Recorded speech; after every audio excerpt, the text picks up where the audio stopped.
उदालगुरि जिल्ला एबसुनि 13 बोसोर बैसो सिंनि जोबथा जोलुर बादायलायनाया मैया जोबलांबाय। बड'फा गेजेटियारि सोलायनाय मावथांखिखौ बिथा खालामनानै उदालगुरि जिल्ला दुलाराय बर' फरायसा आफादा बोसोरफ्रोमबो 13 बोसोर बैसो सिंनि जोलुर बादायलायनायखौ जिल्ला आफादनि बेन्दोंआव थानाय मोन 22 दखरा आफादफोरखौ लानानै मोननै जनाव खुंबोबाय थानाय नुनो मोनबोनाय जादों। देग्लायबो गुबुन बोसोरफोरनि बायदियैनो 13 बोसोर बैसो सिंनि हौवासाफोरनि जोलुर बादायलायनायखौ सोलिफु जुलाइ दाननि 12 खालाराव बेखेवजेननानै मैया 31 जुलाइ खालाराव फोजोबनाय एबा फाइनाल बादायलायनायखौ खुंफुंनाय जायो। जाय फाइनाल बादायलायनाया आम्बागाव दखरा एबसुनि बेंखनाव थानाय उत्तर नलबारि गामिनि गेवलां गेलेग्रा फोथाराव जानानै थाङो। मख'नो गोनांदि बे फाइनाल बादायलायनायाव अरां दखरा दुलाराय बर' फरायसा आफादा 5 गलनि फारागथिजों खाग्राबारि दखरा एबसुनि जोलुर हानजाखौ फेजेननानै देग्लायनि 13 बोसोर बैसो सिंनि हौवासाफोरनि जोलुर बादायलायनायनि चेम्पियन बिमुंखौ आजावनो हायो।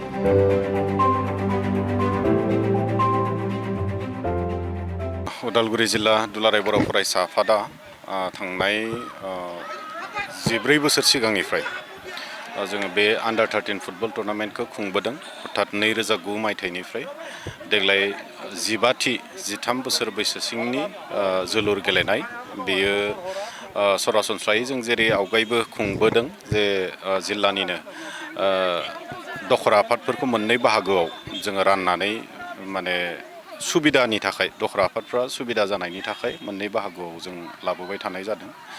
थिग बे लेखायैनो देग्लायबो मोननै जनाव मोनसे खाग्राबारियावहाय सोनाब बाहागोनि आरो मोनसे नैबे उत्तर नलबारि आम्बागाव दखरा दुलाराय बर' फरायसा आफादनि सिङाव बेयावहाय जोङो मोनसे जन गासै मोन 22 दखरा आफादनि बाहागो लानाय सोनाब जनथिं 11टा दखरा आफाद आरो नैबे सानजायाव नैबे आम्बागावनि दिनै फाइनाल जाबाय थानाय बे फिल्डआव 11टा दखरा आफादफ्रा बाहागो लादोंमोन। खोब माने जोंनि दखरा आफादनि गुरुत्त सहकारे बाहागो लानायजों बे जोलुर गेलेनाया जानानै थाङो। मोनफ्रोमबो दखरा आफादा गावबा गावनि टीमखौ गोग्गोमै बानायदों। बे जोलुर गेलेनाया 12 अक्ट'निफ्राय जागायदों। बिनि सिगांनिफ्रायनो गरम बन्दआ जागायनायनिफ्रायनो कचिं जोंनि दखरा आफादफ्रा जोंनि गेलेगिरिफोरनो होदों आरो बिनि गेजेरजों खोब मोजां मोनसे टीम मोनफ्रोमबो दखरा आफादफ्रा दिहुननानै बे जोलुर गेलेनायखौ गेलेहोनायखौ जों नुनो मोनदों आरो बे जोंनि थाखाय फैबाय थानाय समनि थाखाय जोंनि गेलेगिरि उन्दै उन्दै फंबाय बिनानाव बिथांमोननि थाखाय खोब मोजां मोनसे प्लेटफर्म जों होनो हादों होननानै जों सानो आरो दखरा आफादफोरनि जि मोनसे गुरुत्त सहकारे बे खेलखौ गोसो होनानै बाहागो लानाया जोंनि लाइमोनफोरनि थाखाय जोंनि इयुन जोलैफोरनि थाखाय मोनसे बिराद प्रशंसनीय आरो मोनसे मोजां स्कप फैदों होननानै जों बुंनांगोन। दा दिनै उदालगुरि जिल्लाया हौवासाफोरनि जों बादाय होदों आरो लोगोसेनो देग्लाय बोसोराव जों हिन्जावसाफोरनिबो 3 टीम मोनदोंमोन। 3नि मादाव उदालगुरि दखरा, खाग्राबारि दखरा आरो डिमाकुसि दखरा दा बिथांमोननिबो बाहागो लानाय जों देग्लाय जों नुनो मोनबाय आरो फैबाय थानाय समाव जोङो माने मिजिं थिदों हिन्जावसाफोरनिबो बाहागो लानाया बांगोन आरो गुबुन गुबुन दखरा आफादफ्राबो बाहागो लाहोगोनखौ जों मिजिं थिदों। दा दिनै जोबथा बे बादायलायनाया आम्बागाव दखरानि सिङाव थानाय बे उत्तर नलबारिनि गेलेग्रा फोथाराव जोंहा दा सोलिबाय थादों। बेयावहाय जोबथा बादायारि हिसाबै फाइनालिस्ट हिसाबै अरां दखरा आरो खाग्राबारि दखराया बे फाइनालाव मोनफैनो हादों।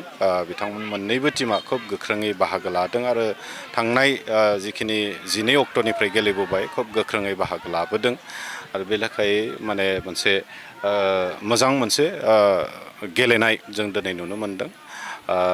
दा आसा खालामदों जिखिनि जोंनि रायजो राजाफ्रा थांनाय 12 अक्ट'खालि जों जागायजेननाय सानखालि जों जिबायदि खावलायदोंमोन जों मोनसे आसा थिदोंमोन साफ्रोमबो गार्जेनफोरनि ओनसोलनि मेलेमजिबि जोंनि बर' माहारिनि मेलेमजिबिफोर गेदेमा सुबुं ओनसोलनि रायजो राजाफोरनि जिखिनि अनसायनाय जों नागिरनानै बे गेलेनायखौ जागायजेनदोंमोन थिग बेबायदि अनसायनाय लोगो लाज्लायनाय हेफाजाब होनायखौ जों जों खोब मोजाङै गोग्गोमै ग्रोम ग्रोम बाहागो लानानै जोंखौ हेफाजाब खालामनायखौ मोनदों आरो बेयो जोंनि थाखाय मोनसे इन्सपिरेसन आरो साफ्रोमबो रायजो राजाफोरखौ आं साबायखर बावगोन दिनैनि नैबे बुब्लियाव आरो लोगोसे मिजिंथियो फैबाय थानाय समावबो दुलाराय बर' फरायसा आफादखौ बेबायदिनो हेफाजाब होलांबाय थागोन आरो नोंथांमोननि बाहागो लानाय हेफाजाब होनाया जोंखौ हदाय थुलुंगाखांनाय लाबोबाय थागोन।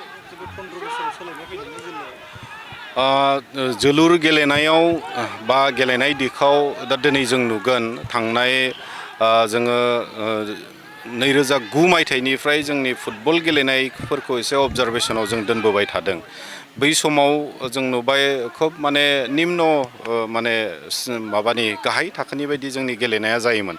खोब माने पास होनाय मानाय बेफोर गैया। बला जेथिं थांगोन टिमनि गासिबो 11 जन माने बेसेबां 20 जन प्लेयारा किपारखौ दोनथ'नानै 20 जन प्लेयारा बला जेथिं खारगोन बिथिंनो ज' खारलांनाय बेबायदिखौ जों जागायजेननायाव मोन्दोंमोन आरो नाथाय दिनै नोंथांमोनाबो अबजार्भ खालामोबा नुगोन दिनै गिदिरफ्रा जिबायदि गेलेयो खोब बेबायदि माने पास होनाय सर्ट पास होनाय गल सोनाय बेफोर माने बल थिखांना हरनाय गल सोनो थाखाय बेफोर गासैबो माने आन्डार 13नि बायदि नुवा।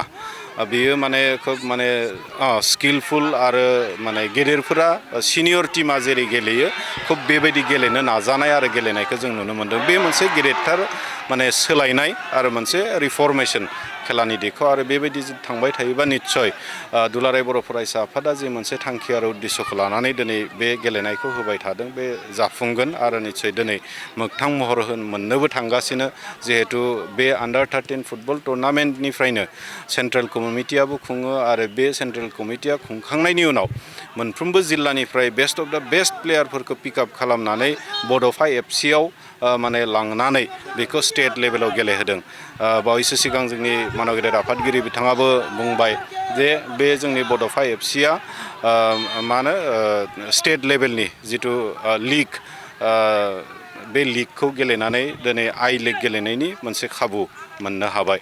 दा बे हिसाबै बे जोंनि थाखाय खोब गोग्गानाय आरो बे मोनसे पजिटिभ दिगजों खारबाय थादों होननानै जों सानो आरो फैबाय थानाय समाव जुदि जोंनि साफ्रोमबो गार्जेन आरो रायजो राजाफोरनि दानि बायदि हेफाजाब मददखौ मोनलांबाय थायोब्ला निस्सय बर' माहारिनि गेजेराव दिनै गेलेनाय दिखाव जथेस्थ'खिनि जौगागोना बे खाथां।